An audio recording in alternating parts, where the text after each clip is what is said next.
Radio 7 Excellent, 19h-20h, Judith Belair. Bonsoir, bonsoir. Bienvenue dans C'est Excellent, votre émission du dimanche en direct à 19h sur Sud Radio, la radio qui vous parle vrai. Une fois de plus ce soir, la parole est donnée à nos excellents créateurs français, tous secteurs confondus, ceux qui n'hésitent pas, qui aiment le détail, qui respirent leur métier. Et cette liste pourrait être longue tant les qualificatifs de l'excellence française varient. Aujourd'hui en studio, celui qui fait partie de ceux que l'on appelle communément les ténors du barreau, ceux que l'on retrouve sur les grosses affaires de notre siècle et à la défense des causes qu'il considère surtout justes, l'avocat au barreau de Paris, Olivier Maurice. Et nous découvrirons tout à l'heure une des petites perles de nos start-up françaises, comme on les aime, Lise Packaging, qui crée des emballages 100% recyclables en Nouvelle-Aquitaine, vers Chagny. En seconde partie de cet excellent, Olivier Maurice sera rejoint par Rodolphe Gomberg, un grand radiologue qui fait avancer la science et un artiste qui crée des œuvres très particulières, on va le découvrir. Mais tout de suite, on commence avec Olivier Maurice, l'avocat combattant, et c'est excellent et c'est votre émission, celle qui crée le lien. Olivier Maurice, bonjour et bienvenue sur Sud Radio. Oui. Rapprochez-vous du micro, Olivier, qu'on vous entende bien, il faut parler bien au micro. Très bien. Voilà. Alors, Olivier Maurice, du rugby que vous avez beaucoup pratiqué, vous avez gardé une ténacité connue et reconnue par vos adversaires, mais pas que. Votre condition physique de sportif vous fait très tôt défendre les justes causes, je crois, dès la cour de l'école, c'est ça? C'est vrai, absolument. Donc c'est une vocation qui naît très tôt. Je suis devenu, par hasard, chef de bande. D'accord. C'est-à-dire que j'ai voulu me défendre. En me défendant, j'ai très lourdement abîmé l'adversaire. Et à partir de ce moment-là, je suis devenu le chef de bande, la référence, sans du tout le vouloir d'ailleurs. D'accord. Donc vous vous êtes rendu compte de votre puissance aussi, quelque part, hein? Je me suis rendu compte du fait que je fédérais. Ouais. On venait autour de moi. D'accord. Et puis la voix très vite est intervenue, la parole. Donc vous fédériez aussi avec la parole? Oui, très rapidement. D'accord. Très rapidement. Donc on l'a compris, défendre les plus faibles, ça naît comme une vocation chez vous, donc dès l'enfance, hein, c'est ça? Oui, dès l'âge de 10 ans. Donc c'est vous défendre d'abord et les autres ensuite?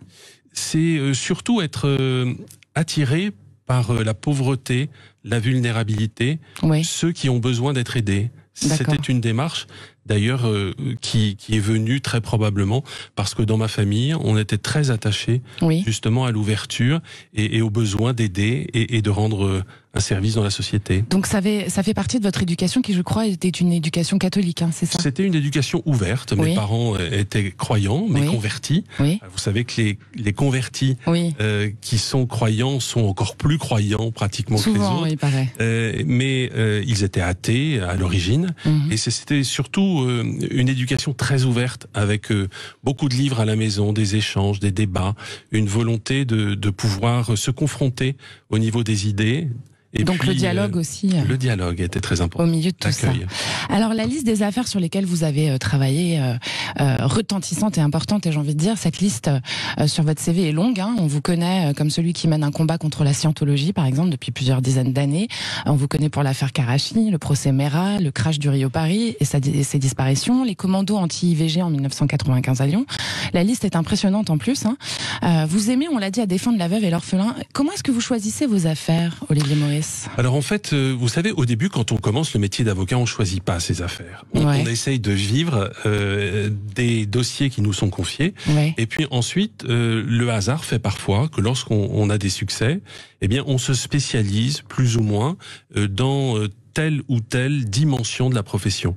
Et très rapidement, je me suis spécialisé dans des dossiers parce que les gens qui venaient me voir étaient assez désespérés, découragés, parce qu'ils avaient l'impression que leur cause était perdue. Et en fait, j'ai accueilli des personnes qui souvent sont venues chercher un avocat en désespoir de cause. Et c'est ça ce qui m'a beaucoup intéressé. Et ce qui m'a passionné aussi, ce sont des rapports de force, et en particulier des rapports de force avec l'État. Je préfère celui qui est dans la vulnérabilité, celui qui est faible par rapport au puissant.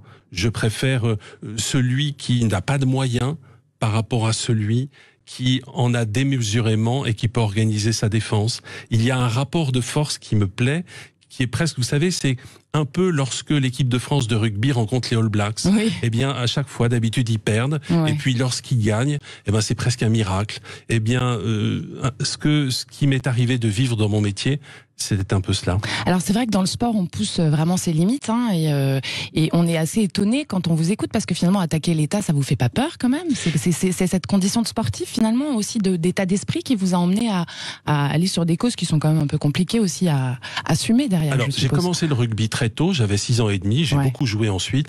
Et vous savez que l'école du rugby, c'est une école extraordinaire, parce que d'abord c'est une école de camaraderie, et puis ensuite c'est une école de rigueur, où on apprend le combat, où on apprend l'audace, et on apprend aussi souvent, lorsque un genou est à terre, à se relever. Et j'étais troisième ligne centre, et donc on apprend aussi la stratégie et la défense. La défense, c'est quelque chose qui est une âme presque, hein. Un âme de défenseur, c'est quelqu'un qui va combattre ce qui est compliqué, ce qui est difficile. Et ce que je réprouve par-dessus tout, c'est lorsque l'État, qui est chargé de mettre en place un service public qui est celui de la justice, eh bien, ne le fait pas, ne répond pas à cet objectif. Et là, à ce moment-là, je trouve qu'il y a une nécessité de pouvoir répondre à cet appel et à ce besoin qu'ont des hommes et des femmes qui sont démunis face à la pression de l'État. Et à défendre l'idéal de justice, en fait, on va en parler tout à l'heure. Oui, la justice est un idéal que nous partageons avec les magistrats. Magistrats et avocats, nous avons été formés ensemble à l'université, et la justice, c'est quelque chose qui m'est très cher et qui est cher à de nombreux juristes. Alors pour continuer un peu la métaphore avec le rugby, ceux qui vous ont entendu sont formels, votre prestance à l'oral elle est incontestable.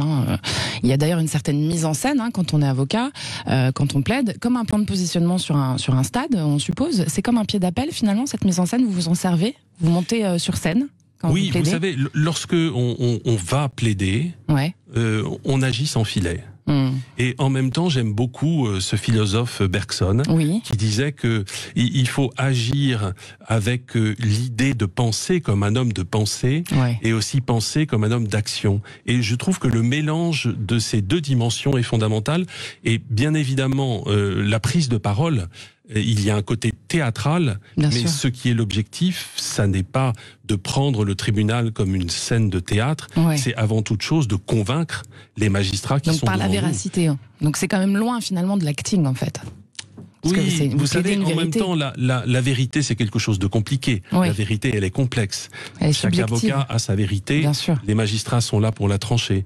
Mais je crois aussi beaucoup, au fait, c'est une de mes devises, qui est crier la vérité pour que vive la justice. Je crois dans la vérité, et je pense que cette vérité, parfois, il n'est pas suffisant de la dire. Il faut la crier, parce que elle n'est pas écoutée, elle n'est pas entendue.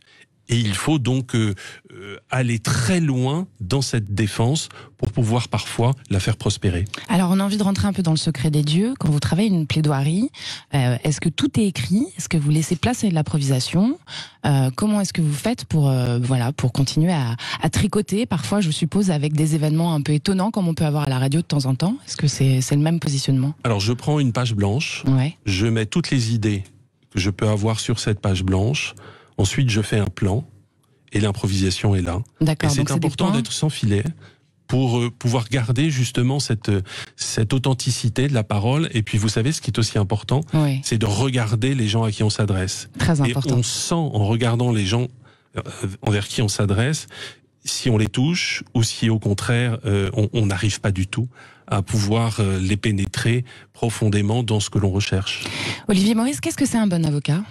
Alors, un bon avocat, c'est un avocat qui connaît bien la technique du métier, qui connaît les fondements, qui connaît le droit, mais un bon avocat, ça peut s'arrêter là. Un très bon avocat, c'est celui qui, en plus, je dirais, de connaître les textes, de connaître les codes, c'est celui qui va bâtir une stratégie.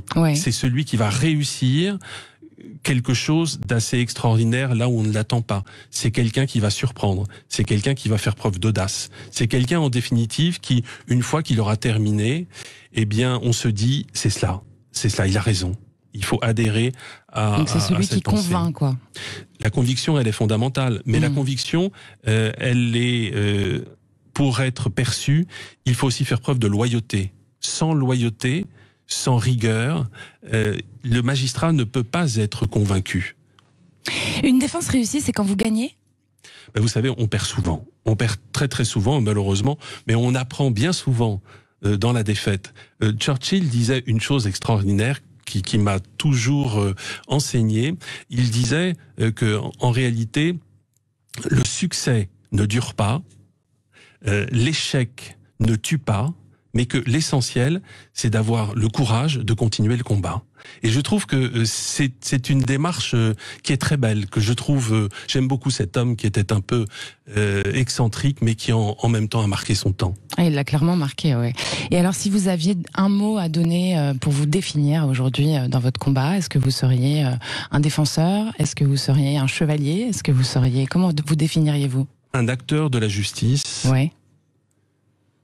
Un acteur de la justice qui va jusqu'au bout. Qui va jusqu'au bout et le courage avant toute chose. Superbe. Sud Radio, c'est excellent avec Olivier Maurice qui reste avec nous. Et dans juste un instant, on part en Nouvelle-Aquitaine découvrir la start-up éco-responsable Lys Packaging. À tout de suite. Sud Radio, c'est excellent, 19h-20h, Judith Belair. Vous êtes bien sur Sud Radio et nous aussi. Si vous nous rejoignez, vous avez raté un peu, mais il en reste encore beaucoup et c'est excellent. Votre émission en direct du dimanche soir à 19h sur on va y arriver, l'excellence française hors limite. Ici, on parle vrai avec nos créateurs français, ceux qui ont fait le pari parfois pas simple et risqué de l'excellence. Nous sommes ce soir en compagnie de Olivier Maurice, l'avocat qui prouve qu'être excellent derrière le barreau, c'est possible, qui a été classé d'ailleurs par le magazine Télégramme comme l'un des 5 plus puissants avocats de France. Donc dans les 5 avocats dont le magazine Télégramme parlait, il y a notre ministre de la Justice, monsieur Dupond-Moretti. Pensez-vous qu'on puisse être un bon représentant de notre justice française quand on a été avocat avant, Olivier Maurice? Écoutez, alors vous avez des exemples fameux. Robert Badinter, oui, était professeur agrégé de droit, oui, était un garde des Sceaux absolument exceptionnel qui restera dans l'histoire comme ayant abrogé la peine de mort. Je pense que c'est un homme fabuleux. Alors, certains disent que c'était pas un si bon ministre que ça, cela dit, mis à part la peine de mort. Bon, écoutez, je pense que l'histoire montrera que c'était un très grand ministre. Bien, mais Éric Dupond-Moretti, j'ai été son adversaire dans un certain nombre de dossiers, en particulier le dossier Mera. Je pense que il va falloir qu'il fasse beaucoup d'efforts, parce que Éric Dupond-Moretti, c'est une personnalité très riche. C'est un excellent avocat, mais il est très clivant. Oui. C'est un homme qui ne peut pas, je dirais, éviter la provocation et je pense qu'il va falloir qu'il s'arrondisse, même s'il est déjà très épais. Il va falloir, je pense, dans son discours, qu'il puisse arriver à autre chose que ce qu'il faisait habituellement. Et je pense en même temps que être garde des Sceaux, avec un rang protocolaire extrêmement lointain, vous savez que le rang de la justice parmi le rang des ministres, je crois que c'est un des rangs les plus lointains que ceux qu'on a eu jusqu'à présent. Oui. Et puis, je pense qu'il va falloir quand même qu'il arrive à parler aux magistrats sans les agresser. Et je pense que ça, c'est un effort qu'il va devoir faire. Vous voyez, l'enceinte parlementaire, c'est autre chose que l'enceinte d'une cour d'assises. Et ça, je crois que on ne l'invente pas. En tout cas, je vais vous dire franchement, je le plains. Je le plains franchement. Bon, vous auriez accepté, vous? À jamais, je n'aurais jamais accepté parce que d'abord, je pense que je n'en aurais pas eu les capacités. Mais il disait la même chose, cela dit. Il a dit qu'il voulait pas. Il disait qu'il voulait pas être garde des Sceaux, mais il disait surtout qu'il ne voulait pas être garde des Sceaux parce qu'il pensait qu'il n'en avait pas les capacités. Bon, aujourd'hui, il a changé d'avis. Moi, je pense qu'il faudra le juger aux actes, à la réalité des choses. Mais je pense qu'en tout état de cause, il va falloir qu'il change de ton. Est-ce que vous ne pensez pas que c'est important, justement, son ton, pour mettre un peu un coup de pied dans la fourmilière, comme il pourrait avoir envie de dire, d'ailleurs, lui-même? Mais je crois pas. Je pense que vous voyez, par exemple, en ce qui concerne le corporatisme, il y a un corporatisme chez les magistrats, c'est évident. Oui, bien sûr. Mais il y a également un corporatisme chez les avocats.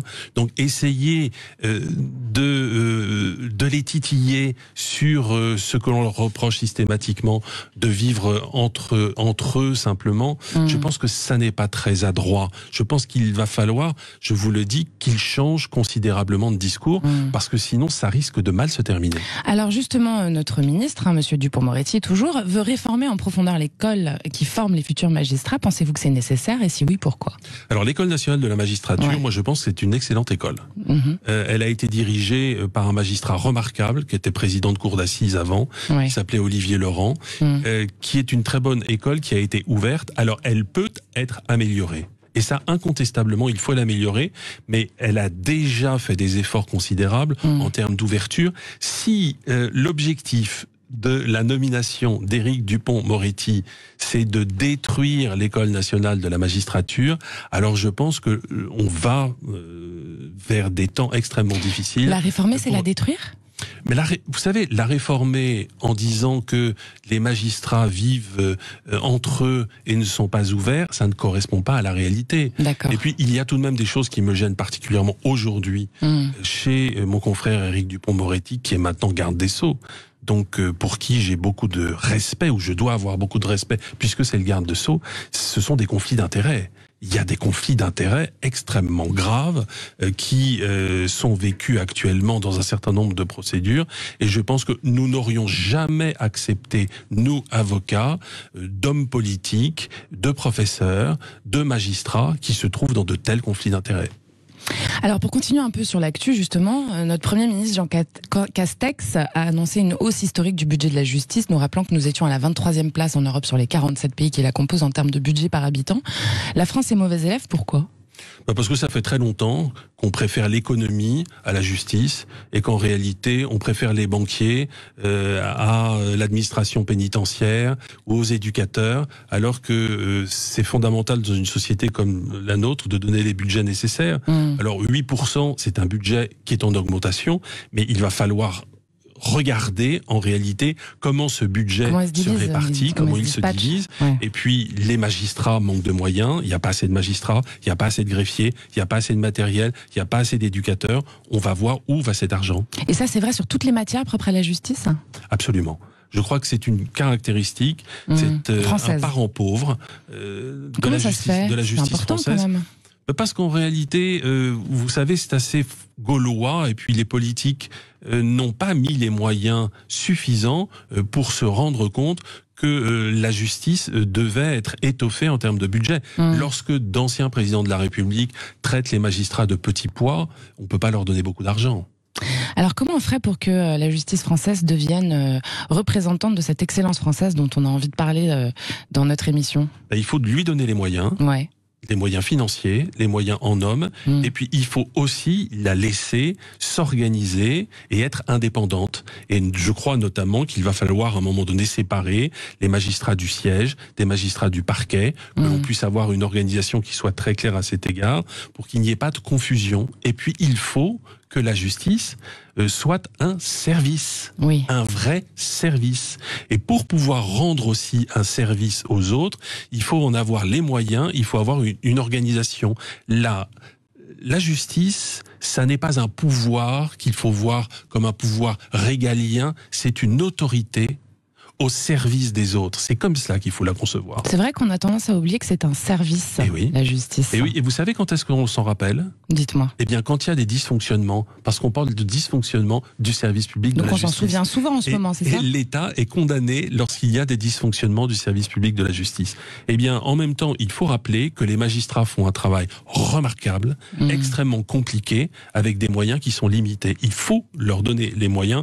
Et puis, je crois aussi que le garde des Sceaux, je vous le dis encore, il faut qu'il puisse apaiser, rassembler, unifier, pour avoir justement un service public de la justice qui soit meilleur. Comme un chef d'équipe de rugby, quoi. Comme un capitaine. Comme un capitaine et non pas comme quelqu'un qui se comporte sur un terrain en prenant régulièrement des cartons rouges. Alors tout de suite, on va changer un peu de sujet. On part à la découverte d'une perle de nos startups françaises en Nouvelle-Aquitaine. Sud Radio, c'est excellent. Made in French Tech. Lys Packaging, c'est l'entreprise qui fabrique des emballages éco-responsables et biodégradables. Tenez-vous bien, en canne à sucre. Je ne savais même pas que c'était possible. Leur fondateur, Nicolas Moufflet, est là pour nous en parler. Bonjour Nicolas Moufflet, bienvenue sur Sud Radio. Bonjour à toute l'équipe. Alors Nicolas Moufflet, on a envie de savoir, comment vous est venue l'idée de fabriquer des emballages en canne à sucre, tout bêtement?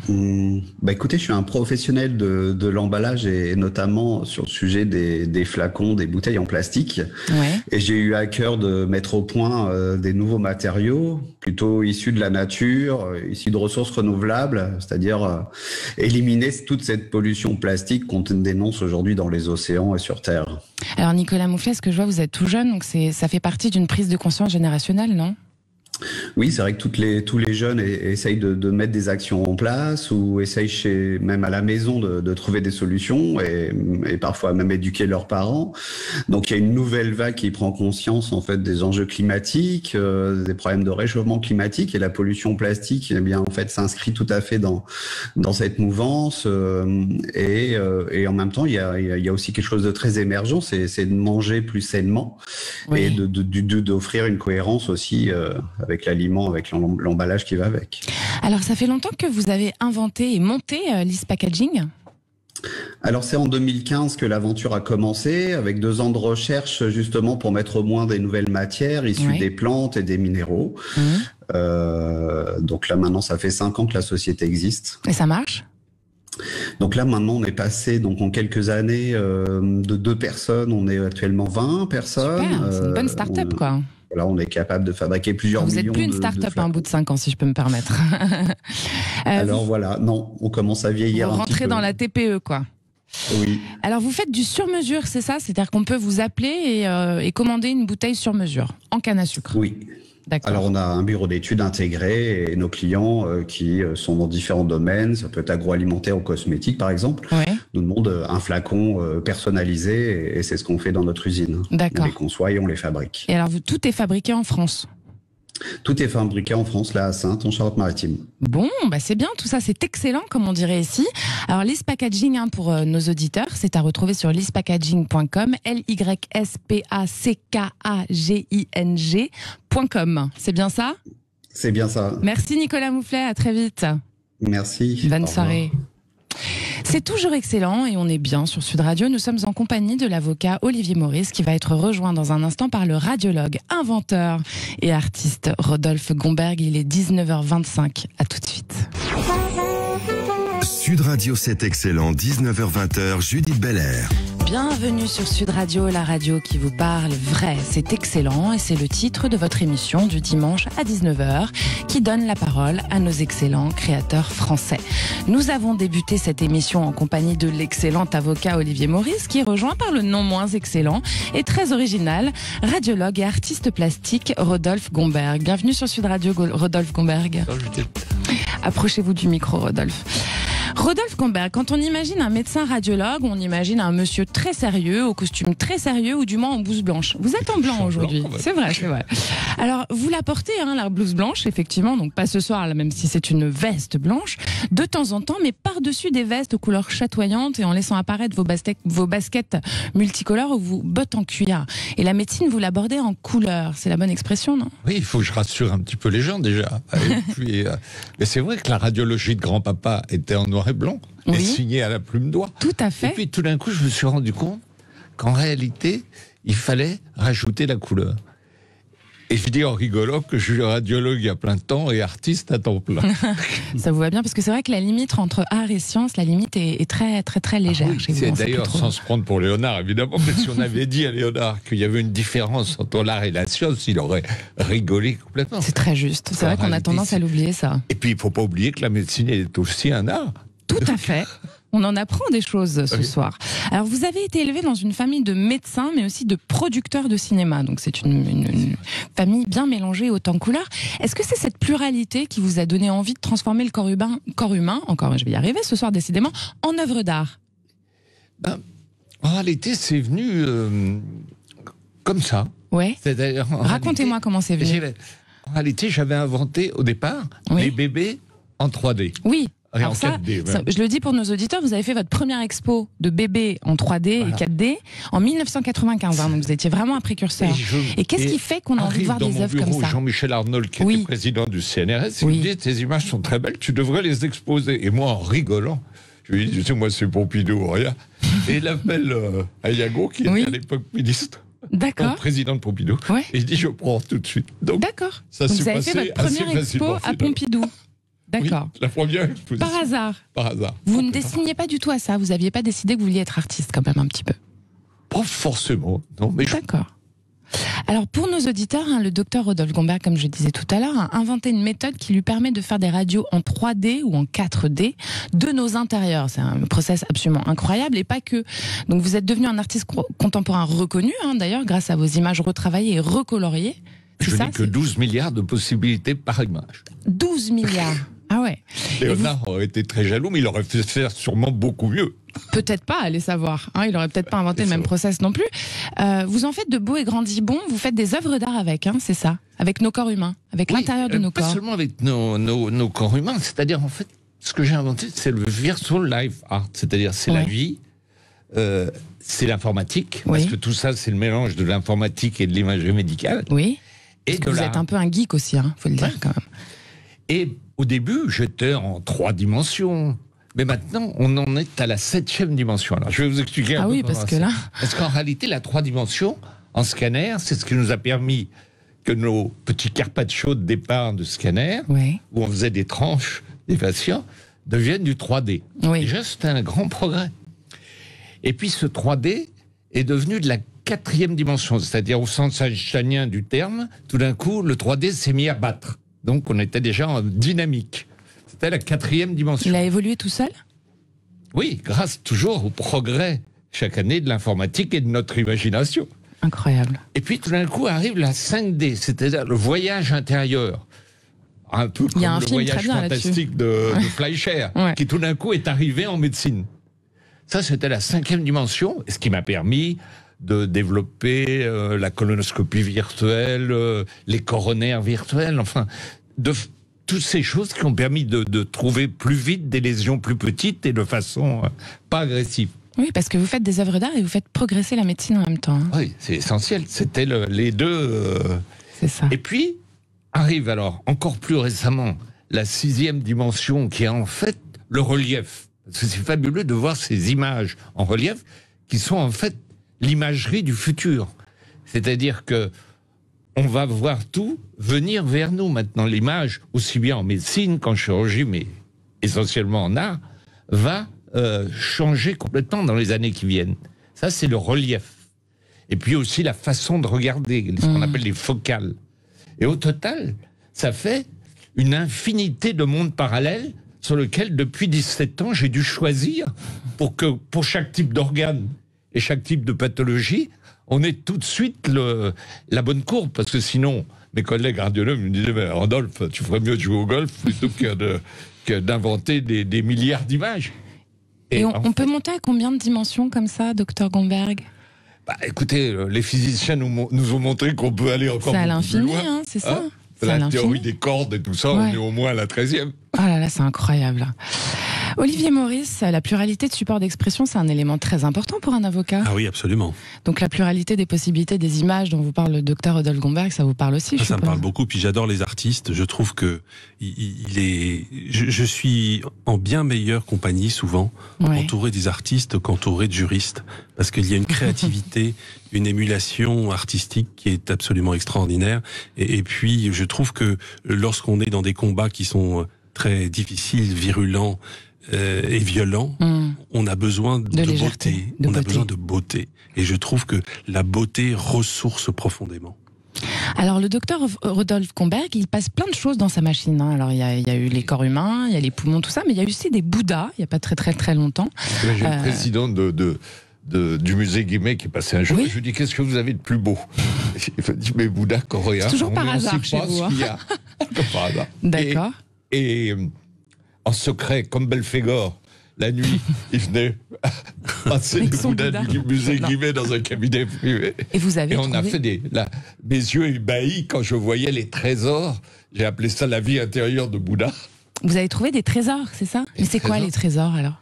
Il y avait des bijoux, des livres. Et la chose la plus fabuleuse que j'ai trouvée, il y avait un livre qu'on a passé en scanner et dont les lettres sont en or. Et alors, quand vous voyagez à l'intérieur, les lettres s'étalent, et c'est comme si vous ouvriez un livre, vous lisiez un livre sans l'ouvrir. C'est incroyable. En réalité, c'est comme si ces hommes du XIe siècle avaient inventé l'informatique. Matrix existait déjà au XIe siècle. Exactement. C'est incroyable. Et alors, grâce à votre technique aussi, je le disais tout à l'heure, par exemple, les chirurgiens peuvent faire une opération en 3D avant de la faire la vraie pour s'entraîner. C'est ça, sur les patients à venir. Et pour les patients, parce que ça dure moins longtemps, l'anesthésie et tout, et pour les chirurgiens eux-mêmes. Tout de suite, on trouve le bon chemin, la bonne technique. Et puis, certains viennent même répéter leurs interventions avant de... C'est ce qui va se faire de plus en plus. Oui, c'est sûr. Et donc, pour continuer sur est-ce qu'on peut passer tout, on peut tout passer dans votre machine? On peut tout imaginer? Oh, on est un peu limité quand même à la taille du scanner, bien sûr. Mais il ne s'agit pas de tout passer. Essentiellement, on passe des patients. Et moi, par exemple, j'ai découvert... j'avais eu le Covid. Oui. Et je tombais dans un très léger coma. Et tout d'un coup, je me dis, mais il faut que j'utilise mes techniques de 3D pour le Covid et pour moi, et pour le thorax. Et à ce moment-là, c'est là où j'ai eu l'idée de faire ces images qui sont passées un peu partout, dans Match, etc. Parce qu'il fallait le faire savoir vite. C'est ça.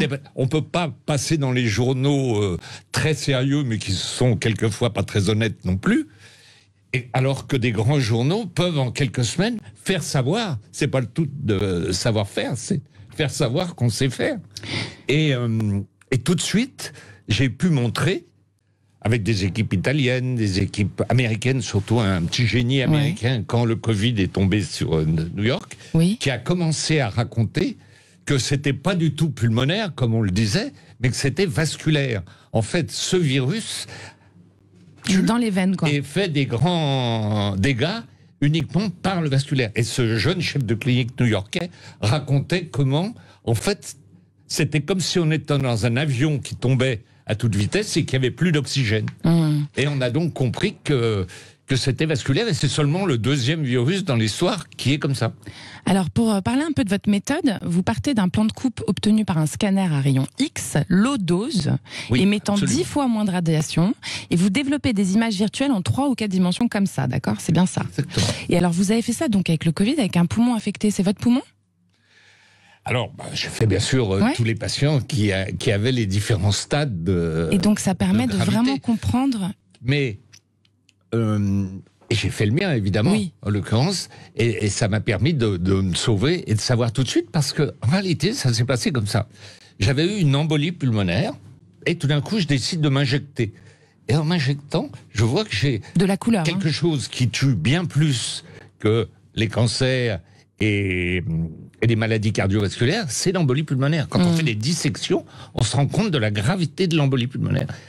Et je file tout de suite à l'hôpital. On me donne 2 petites gélules et j'étais soigné de mon embolie pulmonaire en quelques minutes. Et ça m'a permis de passer l'étape du Covid lui-même, parce que la réalité, le vrai traitement, un des plus importants, est les anticoagulants. Et ça m'a permis de le découvrir à ce moment-là et de le faire savoir avec ces équipes américaines et italiennes. Alors, ce que je note chez vous, c'est la passion avec laquelle vous parlez de votre métier et de toute cette aventure. Olivier Maurice, être excellent dans son métier, ça passe par la passion. Hein. Ah oui, la passion, c'est fondamental. Vous aussi, ça vous passionne ce que vous faites? Ça me passionne beaucoup ce qui est en train de raconter notre ami là, parce que la passion, c'est aussi pouvoir, dans la société telle qu'elle est, rendre un service et en même temps remplir une vocation. Moi, je crois beaucoup à la vocation de chacun. Je pense que chacun a un talent et qu'il est amené à développer ce talent. Et pour le développer, eh bien, il faut être passionné et puis être audacieux et puis ne pas s'arrêter, je dirais, aux obstacles premiers, à avoir cette imagination créatrice. Et je suis très admiratif de ce que tu es en train de raconter. Mais une des choses les plus importantes que j'ai retenues de l'intervention de Maître Maurice, c'est que, en fait, il faut bien protéger le faible et l'orphelin, ou celui qui est immunodéprimé, qui a un cancer. C'est ça qu'il faut soigner en priorité aujourd'hui. Et non. Et puis ceux qui vieillissent aussi, qui sont plus atteints, qui risquent plus avec la maladie. Et ne pas donner des règles, les mêmes règles à tout le monde, comme malheureusement la politique. On va en parler 2 minutes alors des règles. Qu'est-ce que vous en pensez des règles qu'on vient de prendre là il y a 3-4 jours de Monsieur Castex alors? L'histoire des bars fermés à 22h. On est quand même bizarrement dans une période. Ouais. Voilà. Prenons le professeur de Marseille. Oui, Raoult. Qui n'est pas le plus mauvais virologue qui existe. Il a dit des choses intelligentes. Le Zithromax, c'était une très bonne chose. Là, il a même dit le premier qu'il y allait avoir un rebond. C'est déjà pas si mal. On a déjà raison 2 fois dans la vie. C'est pas si mal. Qu'il n'ait pas eu totalement raison, on n'en sait rien d'ailleurs en réalité sur la chloroquine. C'est probable. C'est variable en fonction des gens. Aussi, mais je trouve que son parcours, quand même, dans l'ensemble, a été un bon remarquable. parcours. Oui. Mais il faut...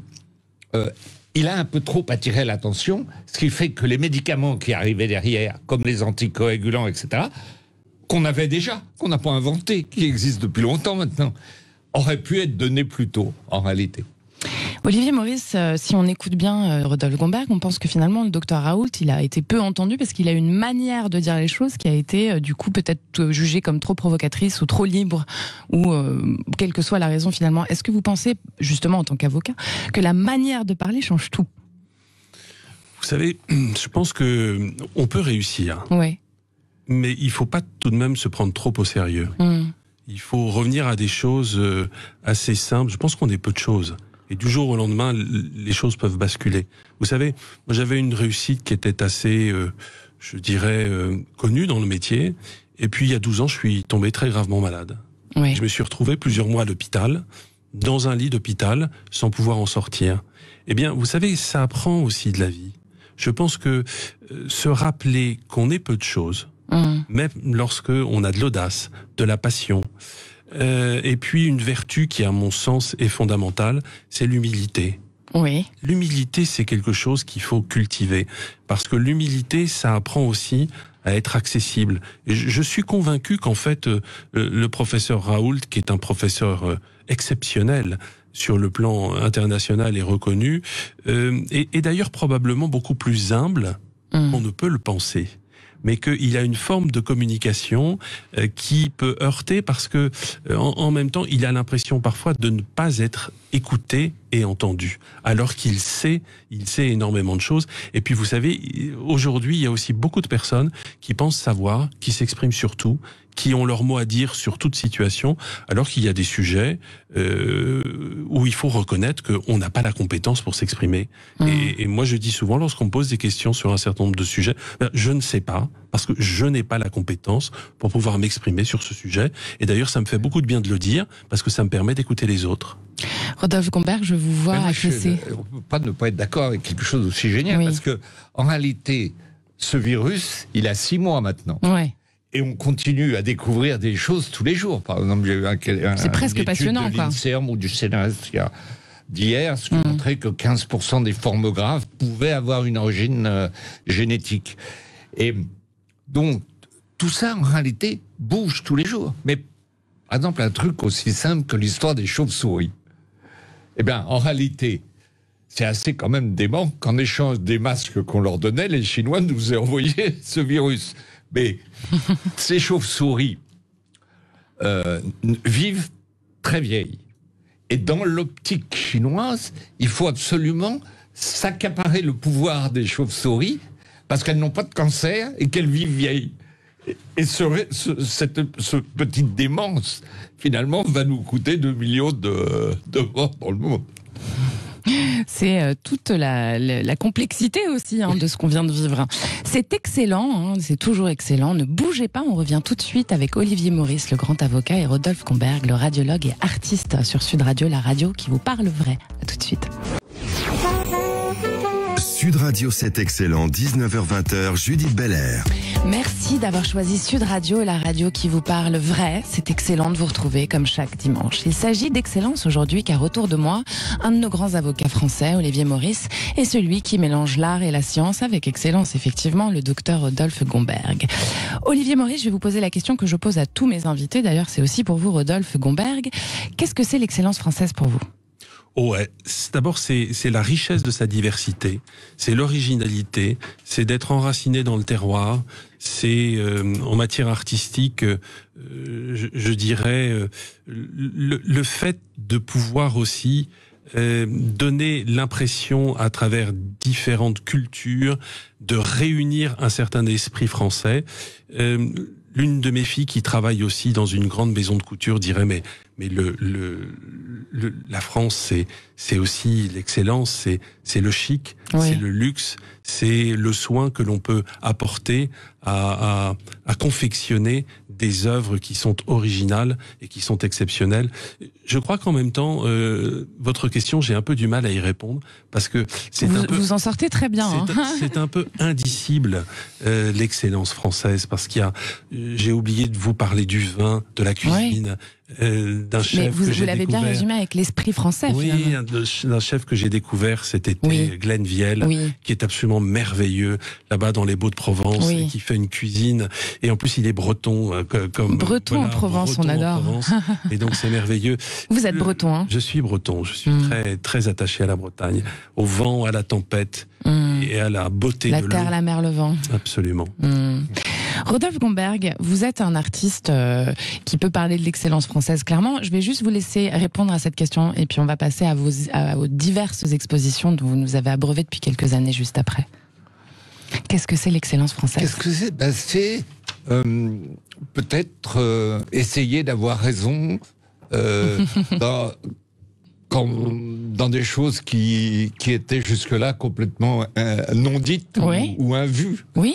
C'est une définition très originale. C'est une définition originale, mais les choses changent tellement vite avec l'informatique en réalité qu'on n'a pas d'autre choix que d'essayer de faire bouger nos neurones aussi vite que l'informatique le fait. Donc l'excellence, c'est toujours se renouveler et puis se préciser en fait aussi, on suppose, au fur et à mesure des années, parce que vous, votre technique, elle a évolué. Vous parliez de 7 dimensions tout à l'heure. Bah voilà, c'est ça.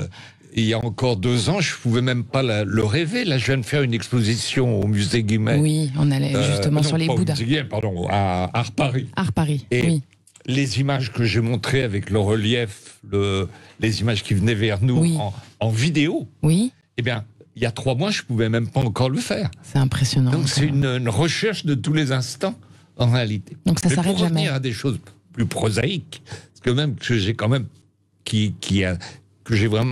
sur lequel j'ai vraiment beaucoup travaillé, c'est la prévention et l'homme en transparence et je dirais en transapparence. Alors merci pour l'intro parce que justement je voulais parler de cette fameuse exposition où vous avez inventé des femmes transparentes qui s'appelait Outsider et qui était à la Maison européenne de la photographie. Et oui, c'était Chapier et Monterosso qui m'avaient demandé de faire cette expo, mais en réalité c'est l'application en art de choses qui sont fondamentale en prévention. Prévention, aujourd'hui, on arrive à voyager dans des cordes vocales, ce qu'on n'aurait jamais pu faire avant, puisqu'on les aurait abîmés. On voyage dans un poumon, et comme je l'ai montré pour le Covid, on voyage même dans le côlon. Avec la prévention, aujourd'hui, on va faire des préventions dans tous les domaines. La prévention, ça veut dire qu'on va pouvoir guérir des cancers avant qu'ils apparaissent, par exemple. On découvrir de plus en plus tôt des choses de plus en plus petites et avec des techniques pas du tout agressives. Très étonnant. Alors, vous avez aussi exposé au Musée de l'Homme, Rodolphe Gomberg. Qu'est-ce que vous aviez exposé là-bas? Oh oui, j'ai fait les premières œuvres d'art aussi après le musée Guimet. Oui. Parce que le musée Guimet. Musée Guimet, je précise pour nos auditeurs que vous aviez exposé vos Bouddhas. C'est ça, les Bouddhas qui avaient été passés dans le scanner. Guimet, c'était assez magique parce que Bouddha, dans l'esprit des gens et dans le mien d'ailleurs, c'est extraordinaire. C'est au-delà d'une religion, c'est vraiment de la philosophie. Ouais. Et donc j'ai appris beaucoup de choses avec cette exposition à Guimet. J'en donnais beaucoup, mais j'en ai vraiment appris aussi beaucoup. Alors, Rodolphe Gomberg, finalement, vos œuvres, elles sont assez paradoxales et en même temps, elles sont très liées parce que donc, comme on disait tout à l'heure, l'art et la science sont liés, etc. Finalement, est-ce que tout ça, c'est pas une métaphore de la vie? Oui, c'est exactement. C'est la vie. C'est pour ça que j'ai appelé ça le Virtual Life Art. L'art étant la vie, exactement comme vous le dites, Judith, étant au centre de tout. Et les femmes transparentes, juste pour le petit secret et pour nos auditeurs, il paraît que c'était des stars, c'est ça? Vous avez des stars qui sont venues se faire scanner pour les femmes transparentes que vous aviez montrées à la MEP, hein, c'est ça? Donc on peut voir l'intérieur des stars. C'est rigolo. À l'intérieur des stars. Alors elles ont même eu même si on ne sait pas qui c'est d'ailleurs. Mais ça avait toujours comme base au départ un examen pour aller dépister tôt et le nombre de gens que j'ai pris par la main, en quelque sorte, et à qui j'ai offert ou qui sont venus faire l'homme transparent et qui ont été sauvés comme ça, même des gens très jeunes. Un ami qui venait juste pour rigoler, le faire comme ça. Cuisinier français, je le prends par la main et à 37 ans, il avait déjà des lésions pulmonaires. Donc, et il ne le savait pas du tout au moment où il est venu vous voir. On n'avait aucune idée. Incroyable. Donc ça a vraiment permis de le sauver en fait. Et c'est en permanence comme ça. C'est-à-dire le sauver alors qu'on ne l'imagine pas, quoi. C'est plus une médecine, c'est vraiment la prévention. Et je pense que s'il n'y avait pas eu ça, aujourd'hui, je serais passé complètement à autre chose. Olivier Maurice, vous les sauvez, les gens, vous aussi? On essaye de les défendre. Ouais. Les sauver, vous savez, c'est compliqué, parce que, notamment dans les dossiers, par exemple, de terrorisme, dans les dossiers où les souffrances sont très très grandes, on essaye de contribuer à leur redonner une dignité. Ouais. Que très souvent ils ont perdu. Mais je ne me sens pas l'âme d'un sauveteur. Mais vraiment d'un défenseur. Persécuteur. Je me sens plutôt l'âme d'un défenseur. C'est déjà une chose suffisamment complexe. Essayer de redonner en défendant une dignité aux personnes. Alors sur les 5 grands ténors du barreau dont j'ai parlé en début d'émission, dont vous faites partie, vous êtes surnommé comme le discret. Hein, c'est ça. J'aime la discrétion. Vous aimez la discrétion, mais quand vous prenez, j'ai envie de dire quand vous prenez le micro, mais c'est un peu ça, hein, quand vous êtes à la barre, vous n'êtes pas du tout discret. Vous êtes même une grande, je peux dire une grande gueule. Oui, mais enfin c'est le moment de le faire, c'est mon métier. Ouais. Vous savez, je pense que fondamentalement, on n'a pas besoin nécessairement de connaître la vie privée de gens qui exercent leur métier. Là, je parlais pas forcément de votre vie, je parlais plutôt de votre personnalité. Moi, je m'attendais à vous êtes haut en couleur, hein, c'est pas le, oui. Mais je m'attendais à quelqu'un qui parle plus fort que vous ne le faites. D'abord, je suis breton. Oui. Vous savez, un ami qui est artiste, qui est chinois, oui. M'a traduit mon nom, Maurice, en chinois. Et c'est très drôle parce que Maurice en chinois, ça s'écrit silence intérieur. Ah bah ça vous va bien. Moi, j'ai beaucoup aimé cela parce que ça m'a parlé. Donc c'est pas un paradoxe finalement d'être un discret, un silencieux et un très bon avocat. Non, je pense qu'on peut être discret et en même temps essayer de remplir le mieux possible la mission qui est la sienne, jusqu'au bout, en n'hésitant pas d'ailleurs à faire des coups d'éclat, en n'hésitant pas à bousculer, encore une fois, je vous l'ai dit, l'État, les puissants, contre ceux qui sont les plus faibles. Mais je voudrais rajouter quelque chose par rapport à ce que vous avez dit tout à l'heure. Je pense qu'en même temps, ceux qui sont accusés parfois sont dans une situation, une très grande situation de vulnérabilité et qu'ils ont besoin de défenseurs. Et je suis plus à l'aise encore lorsque je défends des personnes accusées que lorsque je défends des personnes qui sont victimes, parce que en fait, des personnes qui sont accusées, elles n'ont vraiment plus personne pour les défendre, surtout lorsque les actes qui ont pu être accomplis sont terribles. Oui. Et pour autant, ils ont besoin de défenseurs. Vous avez envie de parler de votre actualité? Vous en parliez tout à l'heure d'une affaire que vous aviez en cours justement sur quelqu'un qui a été injustement accusé. Ah, je suis en train de préparer un recours en révision